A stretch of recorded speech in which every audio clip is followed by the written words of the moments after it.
Estimados aprendices, buenas tardes, bienvenidos a la sesión de Cocina Internacional. En unos minutos damos inicio, bienvenidos. Bienvenido Juan David López, que lo veo en línea.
Buenas tardes.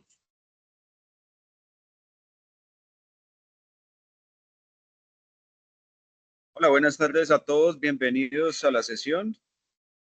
Estamos dando tiempo aquí dos minuticos que la gente se vaya conectando, quienes hacen falta, mientras les voy compartiendo la presentación que tengo para el día de hoy para ustedes, que es de cocina americana. Vamos a hablar de Latinoamérica, vamos a hablar de distintos países. ¿Me confirman? ¿Son tan amables? En este momento están viendo la presentación. Sí. Sí, señor. Buenas tardes, Pablo Cueva presente. Buenas tardes, bienvenidos.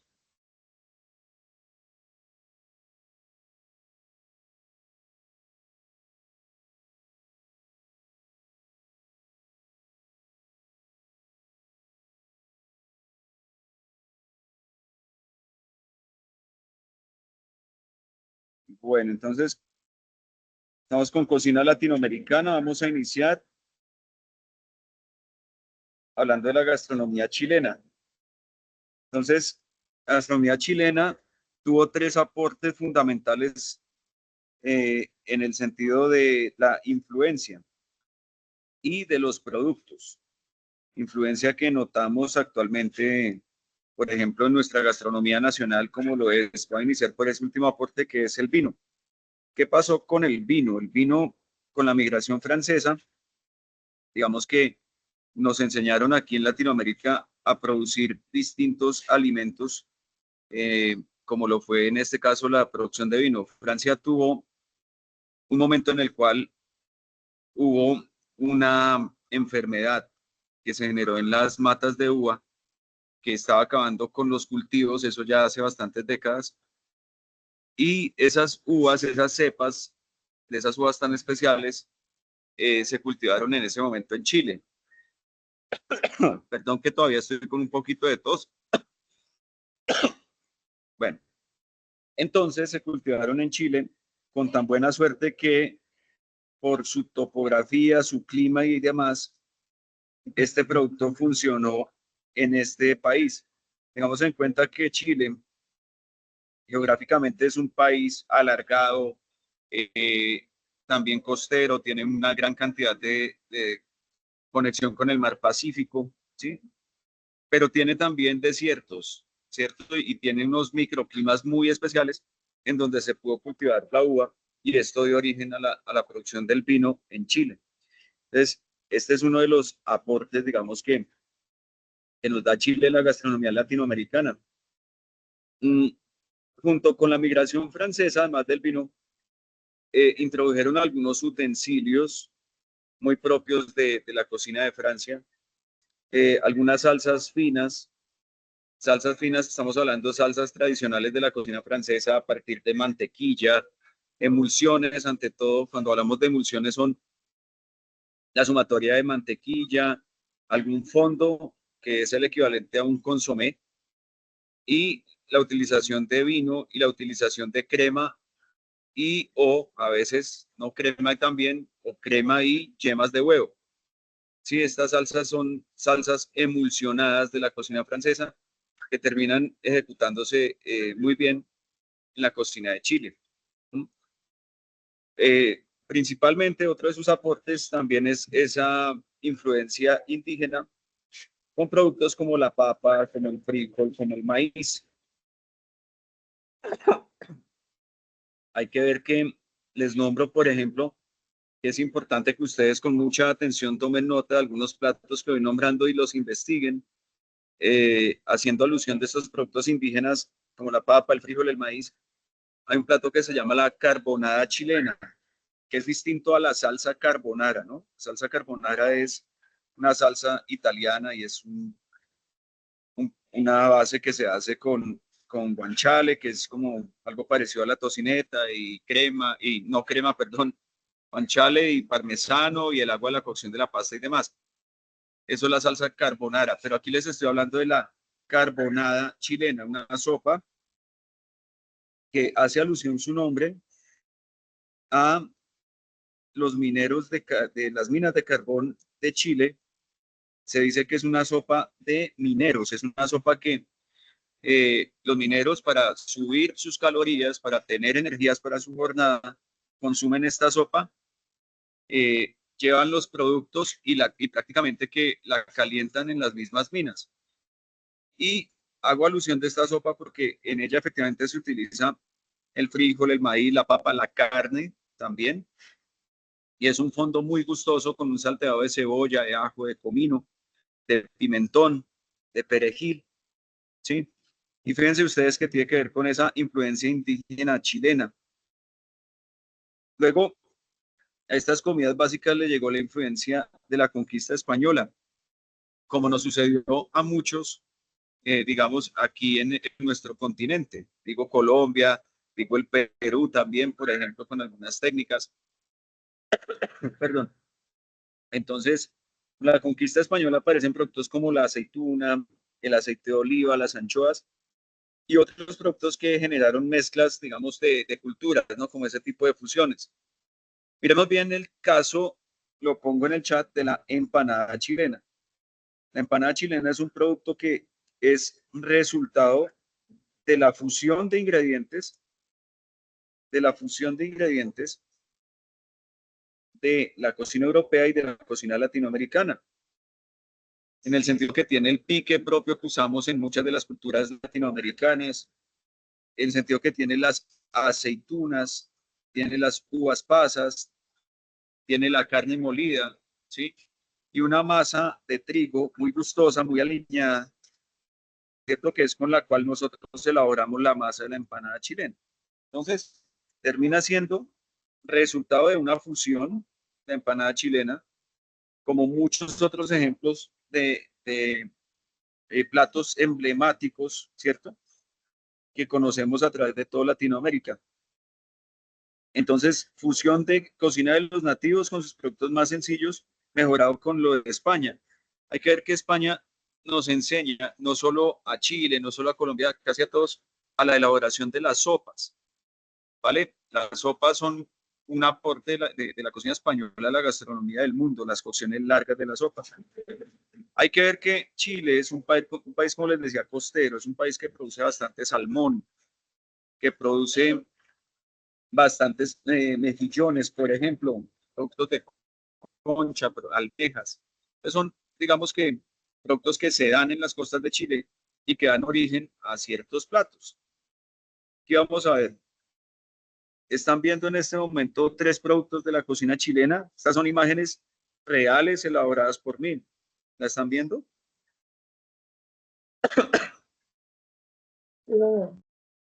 Gracias. Vamos a empezar de izquierda a derecha. Aquí está la empanada chilena.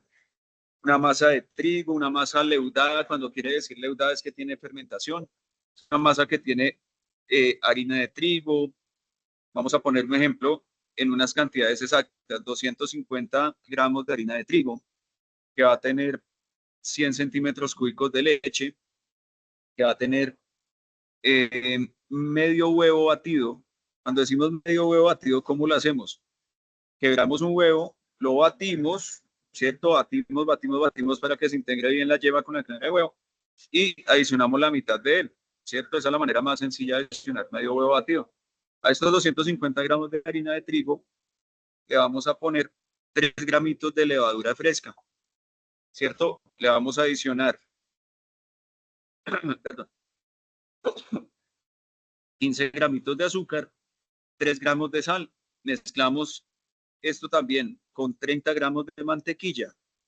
Amasamos muy bien desde frío todos los productos, amasamos, dejamos descansar la masa tapadita con un paño limpio o en un bowl con vinipel, en un lugar fresco, medianamente tibio para que fermente. Dejamos que duplique el tamaño de la masa. Hacemos unas bolitas de 50 gramos, estiramos y a estas masitas las vamos a rellenar con un salteado de ajo, cebolla cabezona, carne molida, aceitunas picadas, uvas pasas troceadas, pimienta, sal y algo de pimentón y de perejil. ¿Sí? Rellenamos con ellas y horneamos a 175 grados centígrados por 12 a 15 minutos, según que nos queden doradas. Las brillamos con una mezcla de huevo, ese medio huevito que nos quedó lo mezclamos con leche, huevo y leche mezclamos y con eso brillamos nuestras empanadas para que queden doraditas. Listo. En la mitad tenemos unos mejillones, se llaman mejillones al pebre. Los mejillones hacen parte de los bivalvos, o sea que están contenidos dentro de 2 conchas ese animalito que se llama mejillón. Son bivalvos. Los mejillones se cocinan en un caldo corto. ¿Qué quiere decir un caldo corto? Esta es una mezcla de vino blanco, vinagre blanco, pimienta negra, cebolla, un trocito de apio, tomillo y laurel, agua y sal. Esto va a hervir. Cuando esto esté hirviendo es muy aromático, levemente ácido por el vinagre blanco y el vino, muy gustoso. Ahí vamos a hallar los mejillones que están enteros. Cuando los mejillones entran enteros en este líquido, se abren las 2 conchitas, quiere decir que ya están. Aquellas conchitas que no se abran, quiere decir que están de mala calidad, no las consuman. ¿Listo? Cuando una vez se abren, dejamos que se enfríen y aparte hacemos el pebre. El pebre se hace con cebolla cabezona morada, zumo de limón, perejil, sal. Dejamos esta cebollita cabezona morada con el zumo de limón, el perejil y la sal para que encurta, para que coja un sabor y un color mucho más encendido.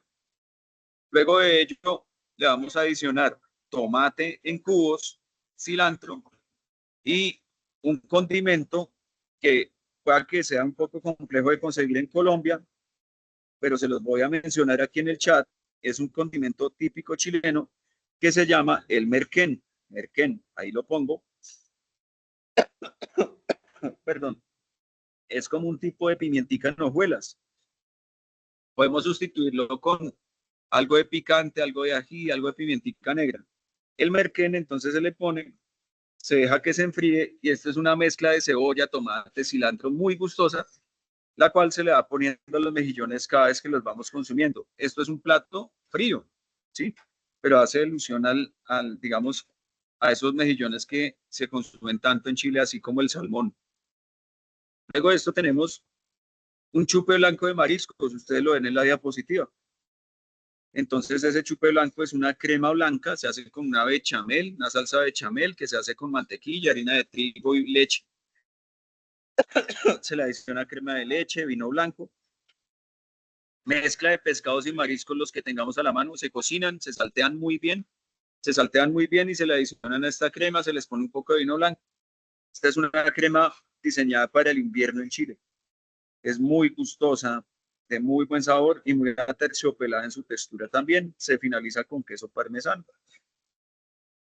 Chile también tiene platos. Este es uno de muchos de los platos que se hacen con salmón. Tenga en cuenta que es uno de los mayores proveedores de salmón para el caso latinoamericano, incluido Colombia. Y a Colombia nos llega salmón desde Noruega o desde Chile, pero mayoritariamente desde Chile. Este plato se llama cancato de salmón. Básicamente, la descripción que es, ahí tienen los ingredientes, pueden ir tomándole una capturita de pantalla, una fotico. ¿Qué es? Es un salmón que lleva un salteadito de tomate fresco, ¿sí? De perejil y de orégano, el cual se le hace un salteado de chorizos y se finaliza con queso pera. Entonces, este es un salmón con chorizo y queso gratinado. Es delicioso. ¿Listo? Ahí está la descripción de lo que les acabo de mencionar, del cancato de salmón. Cancato de salmón chileno. ¿Listo? Muy bien, vamos a pasar a Venezuela. Entonces, la gastronomía de Venezuela, efectivamente, también muy variada. Es una gastronomía que, por las diferentes circunstancias que de pronto, pues, es conocimiento de todos, ha terminado siendo muy cercana para nosotros en Colombia en las últimas décadas y eso ha sido afortunado porque ya tenemos conocimiento de varios de los platos de la gastronomía venezolana, como lo son el pabellón criollo. El pabellón criollo es el plato nacional, ya lo vamos a ver adelante en otra diapositiva, ¿cierto? Lleva frijoles blancos, frijoles negros, perdón, o sea, caraotas, en fin. Pero ante todo la gastronomía venezolana tiene una influencia mediterránea, o sea, tiene una influencia de España, de Italia, de Francia y de Portugal. También la influencia indígena. También hay una Venezuela que es muy llanera, como los llanos orientales colombianos, donde hacen hallacas, o sea, el tamal como los que hacemos aquí en nuestros llanos orientales,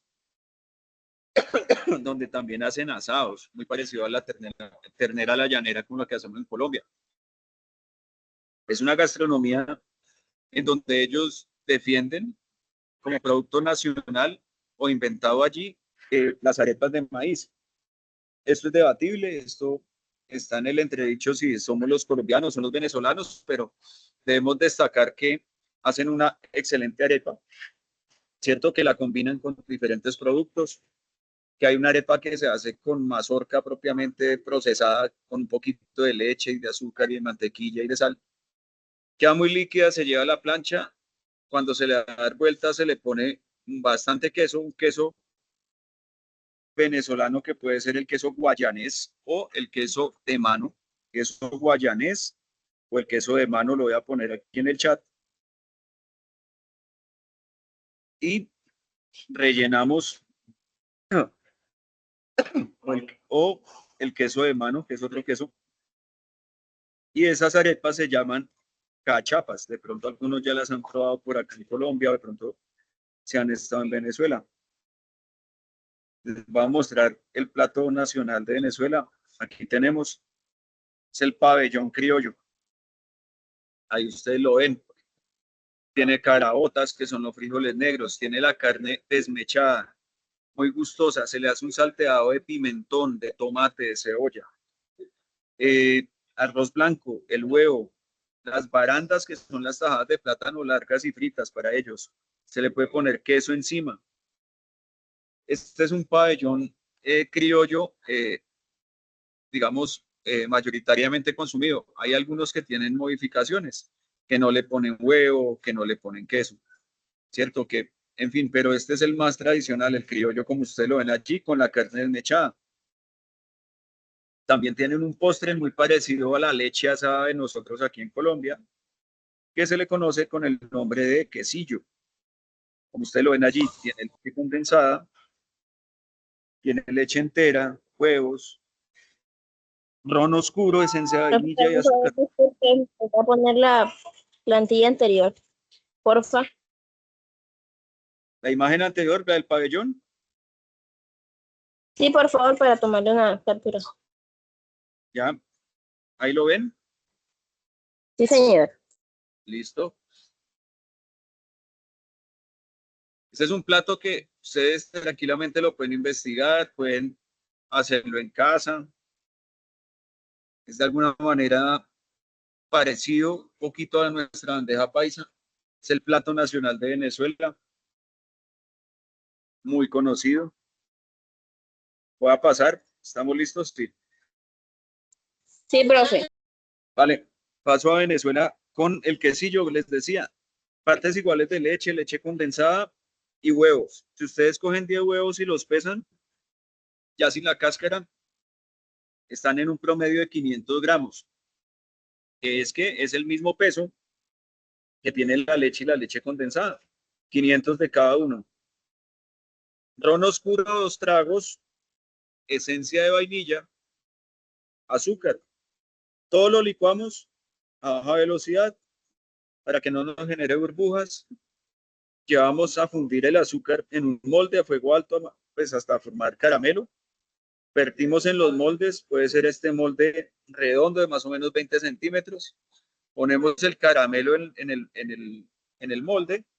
Después ponemos la mezcla licuada y después vamos a hornear a 175 grados centígrados al baño de María. ¿Qué quiere decir?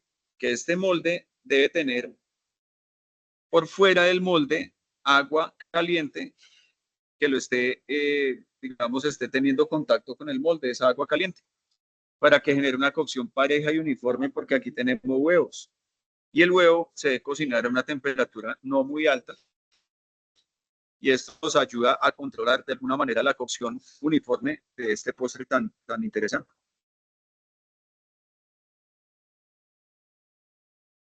Vamos a pasar a Cuba, en donde en Cuba tenemos esta fusión, desde luego también en gran medida de las cocinas españolas, pero aquí ya empieza a hacer presencia un continente que nos ha enseñado mucho en la gastronomía del mundo, perdón, que es el continente africano. ¿Listo? Entonces, recetas cubanas comparten con esa sabiduría, esa mezcla de España, África y pueblos raizales propiamente de la isla. Eh, Fundamental el cultivo de caña de azúcar, que da origen a un licor que mencionaba hace un momento, ron de caña, un licor oscuro, una fermentación del jugo de caña, de luego destilado, toma tonos oscuros por la madera, el tonel de madera donde se dejó madurando un poco este licor. El tabaco es importante, el café es importante para ellos también, es una bebida muy, digamos, popular para ellos. El uso del cerdo es importante. ¿Mm? Hay partes de, digamos, de,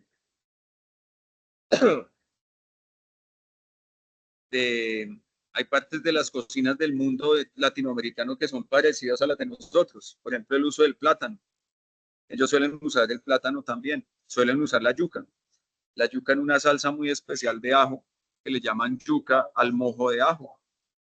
Y esto es muy típico de ellos. Y acá en Colombia utilizamos yuca, utilizamos ajo. Como sembramos caña y producimos licores también. Entonces, vamos a ver aquí el lechoncito cubano. Ahí estamos con un lechón abierto completamente, lo estamos marinando allí con comino, con perejil, con ajo, con cebolla, con sal.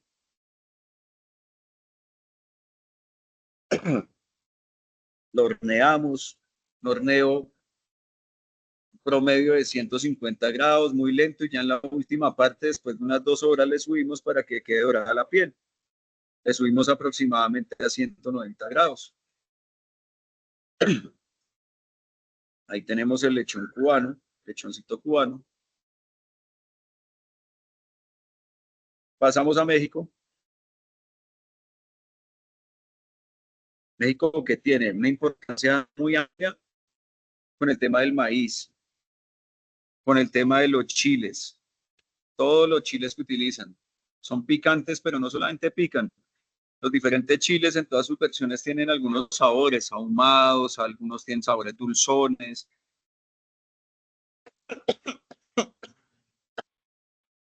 Perdón.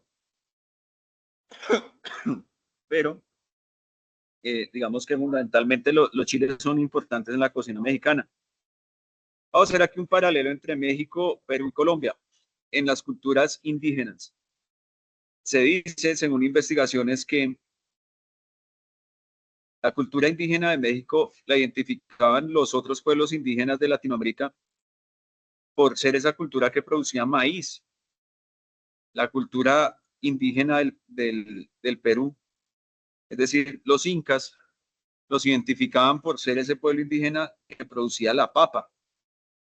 Y nosotros, aquí en Colombia, nos identificaban por esa comunidad indígena que producía la quinoa. Curiosamente, uno pensaría que el maíz, pero llegó por intercambio. Estas culturas muy sabias migraban, departían, compartían, a veces también luchaban entre ellas. Pero lo cierto es que hubo un intercambio de elementos y esa papa llega a Colombia y la quinoa se va hacia el sur, se va hacia el Perú, se va hacia Bolivia y el maíz llega de México, en fin, y se hace ese intercambio cultural. Entonces, por eso menciono esto. Para ellos es muy importante el maíz, sí, porque de ahí pues las tortillas que generan, tortillas con las cuales hacen los tacos. Luego también hacen tortillas de trigo, con las cuales hacen otras preparaciones, también hacen tacos de trigo, pero con las cuales hacen quesadillas y hacen otros elementos con el uso de la tortilla de trigo. Entonces, el maíz no solamente vuelto tortilla, sino en sopas como el pozole, voy a escribirlo aquí en el chat, para que usted lo investigue, en una sopa también muy aromática, muy gustosa, pozole. Y en el pozole, entonces tenemos unos sabores contundentes de tomate, rábano, maíz, carne, ¿cierto? Aquí vemos el pollo al mole, un plato muy particular en torno a que lleva más de 12 especias mezcladas, canela, pimienta, anís, una cantidad de mezcla de especias, pero también lleva chocolate, cobertura de chocolate. Entonces, y se utiliza, por ejemplo, con un pollo, no solo con el pollo al mole, es un plato típico, tradicional. El mole se utiliza con otras preparaciones, pero aquí un ejemplo. Los tacos, siempre frescos, siempre con el contenido del zumo de limón, la gente le pone limón al taco, con variedades distintas, muchas variedades. Hubo un documental para los que de pronto siguen algunos tipos de plataformas digitales en Netflix, un documental del taco, las crónicas del taco. Búsquenlo en Netflix y lo ven. Si uno quiere aprender y antojarse, digamos, ver muchas preparaciones con tacos, les sugiero muchísimo, lo pongo aquí en el chat, crónicas, las crónicas del taco. Les sugiero que lo vean. Se van a dar cuenta que por cada ciudad, digamos que hay un tema específico de elaboración de tacos con unas técnicas ancestrales muy importantes. Pero pues bueno, México es más que taco, más que mole. Ustedes también tienen licores como el tequila, ¿cierto? Y como el tequila también tienen el mezcal, mezcal con Z. Entonces esto también es importantísimo que ustedes lo consulten. Esos licores de cada país. El uso del cilantro, muy importante en la cultura mexicana. Del tomate o el jitomate, como le llaman ellos, ¿sí? Del aguacate. En muchas técnicas de ellos son cocciones muy largas de las proteínas. para los mismos tacos. Ustedes lo pueden ver en esa investigación que pueden llegar a hacer. Cocciones de 7, 8 horas y más, donde las carnes quedan prácticamente desleídas, donde sale a flote toda su parte de colágeno, de grasas. Entonces son carnes muy gustosas, cocciones largas, cocciones indígenas también, muchas de ellas. Esta era una diapositiva. Profe, disculpe. Dígame. Lo que pasa es que se me había caído un poco el internet y yo quedé por Cuba, entonces le había mandado un mensaje por chat. Vale, igualmente, pues para no volver a repetir, porque hay varias personas que van en línea, la grabación queda en YouTube, ahí la pueden ver, pero sí te voy a complementar el tema cubano.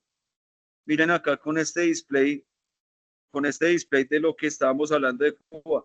Aquí está el plato emblemático de la cocina cubana, el lechón a la criolla. Esta es una versión servida, digamos, más, una versión del plato gourmet, más pequeño, tamaños más pequeños, cantidades más pequeñas. Es un menú de degustación que alguna vez se hizo.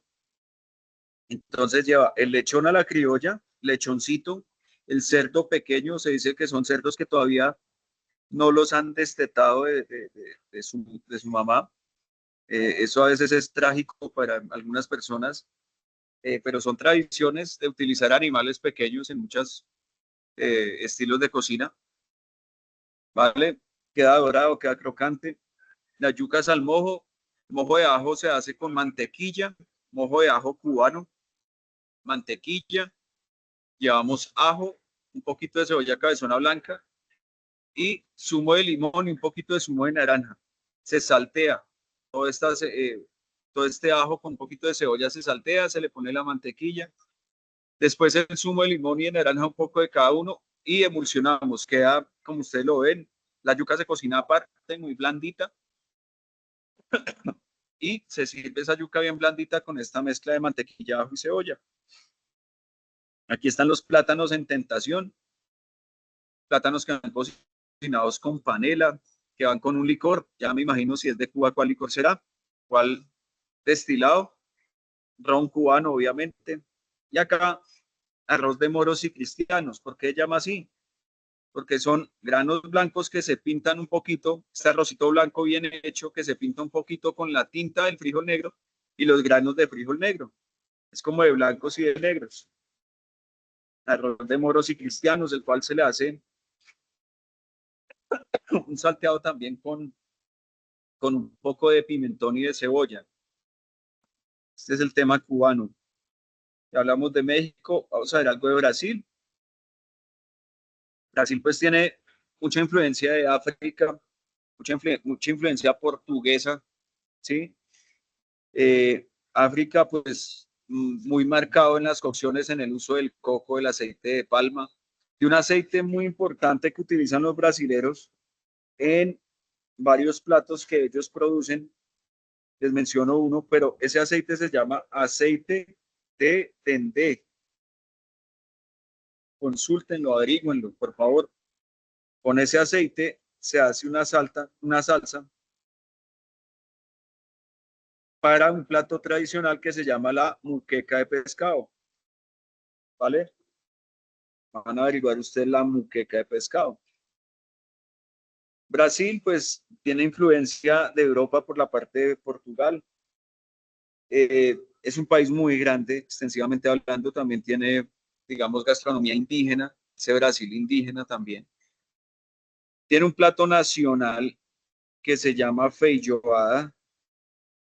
La feijoada tradicional, ustedes ven allí el frijol negro, y esos frijoles negros se cocinan con 9 diferentes carnes.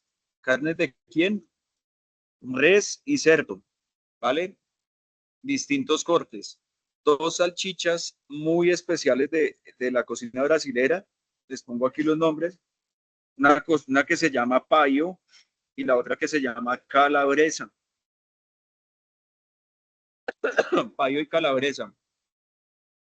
Entonces, se cocinan todas estas carnes entre los frijoles con mucho sabor, mucha cebolla, mucho comino, toma ese líquido de cocción de los frijoles, toma el sabor de todas estas carnes, se le pone muchacho, cadera, costilla de cerdo, tocino, o sea, son muchas carnes, lomo de cerdo.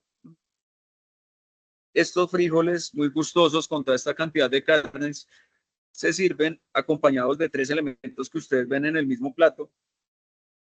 Una es la fariña, que es la harina de yuca brava, la harina que se seca, es una harina muy seca, que se saltea con mantequilla, en ocasiones se le pone tocineta. Y con esto se hace la farofa. Ese plato se llama farofa, se hace con la fariña.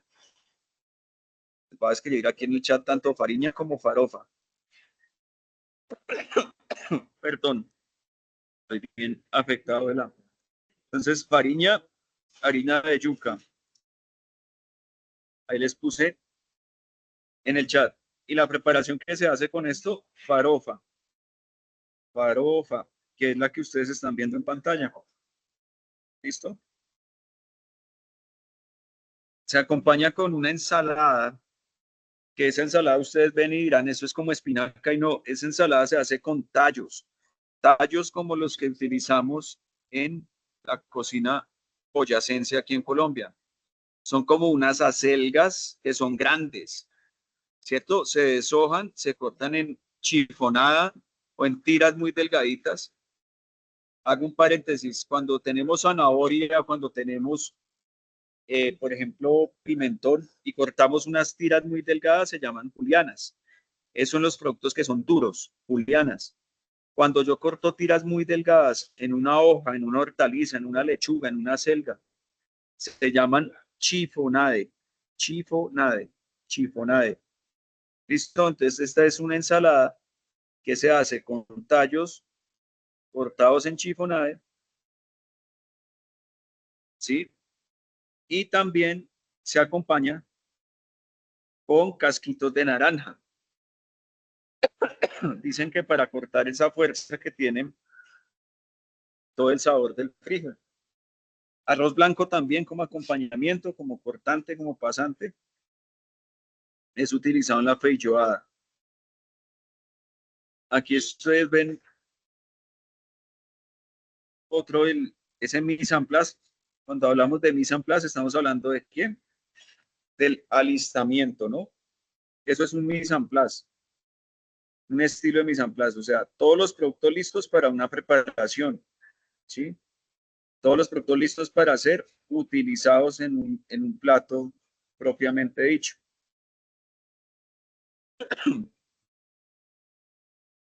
Aquí algunos otros platos del Perú. Una gastronomía, como les decía, la importancia de las papas.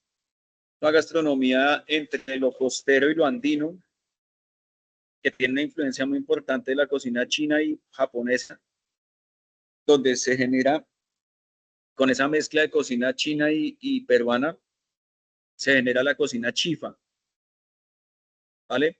Esa mezcla de sabores, donde llegan los asiáticos desde el Japón y desde China, desde los dos países, llegaron a las costas del Perú iniciando el siglo pasado por diferentes circunstancias, porque algunos los obligaron, porque otros simplemente se subieron a barcos y se vinieron hacia acá, etcétera. Y ellos llegan acá con sus sabores, con sus salsas, con sus sartenes, como el sartén wok, por ejemplo, el sartén wok, que es muy importante para ellos. Y entonces llegan acá y se encuentran con una gastronomía que tiene unos sabores interesantes, tiene una costa que produce muy buenos pescados y empiezan a hacer sus mezclas. Entonces se generan platos como por ejemplo el lomo saltado, unos trocitos de lomo de qué? Res, efectivamente. Lomito fino de res o solomo, como se llama. Se corta, se marina muy bien con qué? Sabores asiáticos, jengibre, salsa soya. Entonces se le pone ajo también, se sella muy bien. Se saltea cebolla, cabezona morada en plumas, tomate y se genera con una salsita en ese mismo lomo que debe quedar muy jugoso, son muy pocos minutos de cocción. Se acompaña con arrocito blanco, papa francesa que ustedes la ven allí, Al lado ustedes tienen la imagen de un ceviche de pescado. Pescado blanco, fresco, cortado en cubos, al cual solo se le ha adicionado zumo de limón y algo de ají. El ají que determinen normalmente los peruanos es el ají amarillo o el ají rocoto, que ustedes lo ven ahí en la imagen. Ají rocoto, venga, lo pongo en el chat. Rocoto. Estos son productos de esta cocina, ¿sí? Importantes para ellos, conocidos. Ese pescado se deja en zumo de limón un par de minutos, unos 3 a 5 minutos. Se le puso una mezcla licuada de pescado, de filete de pescado blanco, un poquito de filete de pescado blanco, zumo de limón, cilantro, jengibre, apio, ¿sí? Sal. Y esta mezcla se le conoce con el nombre de leche de tigre. Leche de tigre. Si la han escuchado o si la van a consultar, por favor, se van a dar cuenta de cómo es la leche de tigre y es ese sabor característico que tiene el pescado, pescado blanco que va en ese medio de zumo de limón, que va con estos sabores tan agradables, ¿cierto? Tiene algo de pique. Se acompaña con, a veces con una un trocito de mazorca hervida, un choclo hervido, o con granos de maíz cusco o de maíz cancha, ¿no? Con un trocito de camote. Y camote es un tubérculo de color anaranjado amarillento y se ve en el plato del ceviche de pescado, ¿cierto? Y es un plato muy conocido en la gastronomía del mundo y que también debo hacer un paréntesis y decir que no solamente son los peruanos quienes hacen ceviche, nosotros en Colombia hacemos ceviche, los mexicanos hacen ceviche, los ecuatorianos hacemos, o sea, todo en Latinoamérica, todos hacemos ceviche, pero el Perú, digamos que tiene como esa autoría en este producto. Al lado está el ají de gallina, gallina que se cocinó, se desmechó y se hace en una salsa que lleva crema, que lleva leche, que lleva ají amarillo y que lleva galletas de soda en la salsa para licuar y queda esa textura espesa. Se sirve con huevo duro, con aceituna morada, a veces con cubos de queso blanco como el queso campesino, es decir, arroz blanco en el acompañamiento. Ya tenemos, no podemos dejar de mencionar el norte del continente, los Estados Unidos y Canadá, pues caracterizados por grandes extensiones de cultivos como el maíz y el trigo. Son los grandes proveedores de trigo para el caso colombiano, por ejemplo. Llega normalmente por el puerto de Buenaventura. Todo este trigo con el cual producimos aquí harina de trigo y hacemos el pan, en su gran mayoría, en su gran mayor porcentaje, viene de Estados Unidos y Canadá. Aquí hacemos alusión a productos emblemáticos de estas gastronomías, en el caso de Canadá, como la miel de maple. Esa botellita al lado izquierdo es una miel. Consulten la maple o arce. Miel de arce. Voy a ponerlo aquí.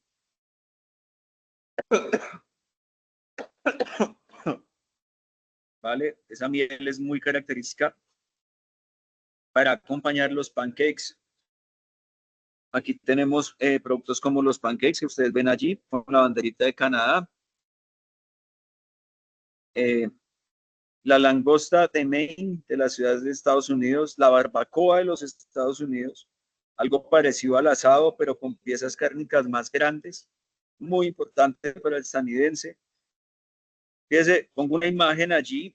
Esta imagen es del mapa de los Estados Unidos con las diferentes cadenas de alimentos, donde, en qué estado se formaron. Vea.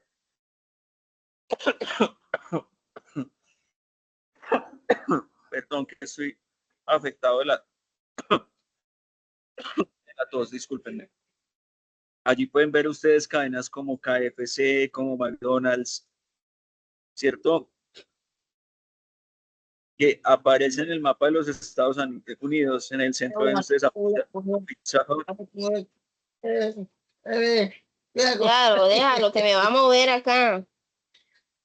A mí no saben. Listo, entonces es importante que si les llama la atención, pues pueden consultar un poco más, digamos, este mapa gastronómico de los Estados Unidos con las distintas cadenas de alimentos que tienen allí, ¿sí? Estados Unidos, pues, es muy diverso, muy amplio. También produce vino en la zona de California, ¿sí? Muy influenciado por los latinoamericanos en distintos países, en Texas por México, en Miami por los cubanos, los colombianos y los venezolanos, incluso los nicaragüenses también. En el norte ya muy pegado hacia el tema de Canadá, esa cocina, esa influencia de pronto de Canadá hacia el sur de Canadá y norte de los Estados Unidos. Entonces, bueno, esto digamos que a grosso modo, no con todo, no con todos los países, pero con la gran mayoría y pues ante todo diciéndoles pues muchas gracias por su participación y un poquito la paciencia que han tenido conmigo con esta dificultad que tengo aquí de todos, pero bueno, aquí logramos la sesión, entonces pues de eso se trata. ¿Listo? ¿Alguna pregunta que tengan?